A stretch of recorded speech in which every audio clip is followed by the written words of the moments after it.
जय श्री कृष्णा। गीता स्पंद के इस अंक में आपका स्वागत है।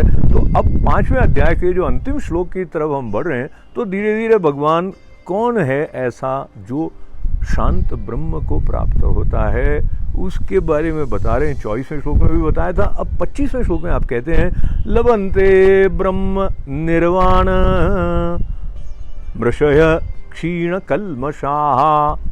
लभन्ते ब्रह्म निर्वाण मृषय क्षीण कल्मषाः छिन्न द्वेधा यतात्मानः सर्वभूतहिते रताः। तो ये शाब्दिक अर्थ इसका ऐसा कहा गया कि जिनके सब पाप नष्ट हो गए हैं, यानी उनके द्वारा कोई ऐसा कार्य नहीं होता है जिसके चलते उनके भीतर कुछ खरोंच सी रहे कि मैंने ऐसा क्यों कर दिया था। ऐसा कोई कल्मश जिनके अंदर नहीं है वो तब संभव होता है जब संशय कुछ रहा नहीं, ज्ञान ने सारे संशय को बहा दिया है। तब फिर क्या होता है, अपना सही कर्तव्य स्पष्ट रूप से पता चल जाता है कि मनुष्य होने का गौरव तो प्रेम और करुणा में है।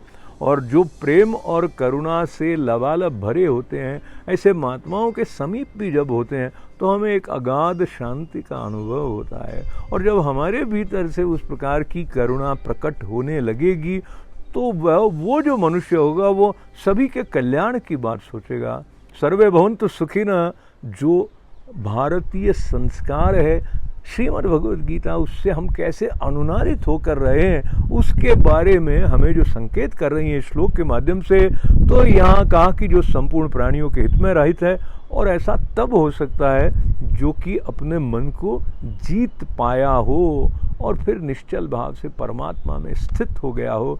तो ऐसा जो ब्रह्मवेत्ता पुरुष है वो शांत ब्रह्म को प्राप्त होता है। तो हम उस स्थिति तक कैसे आए? एक अनुग्रह के द्वारा, वो तो है ही है। पर भगवद गीता में भी कई स्थानों पर अर्जुन के साथ संवाद में जो साधक है उसकी भूमिका जब स्पष्ट होती है तो एक बार अर्जुन के मुखारविंद से हम सुनते हैं करिष्ये वचनम तव। तो वो जो अपना कर्तव्य है उसको भगवान कर देंगे तो भगवान की लीला पूर्ण होगी भी नहीं, और कहीं ना कहीं हमें लगेगा कि ये मुझे करना था। तो यहाँ पर जो द्वैत की बात है ना, मैं और भगवान अलग हूँ, तो स्वरूप से तो अलग हैं ही हैं।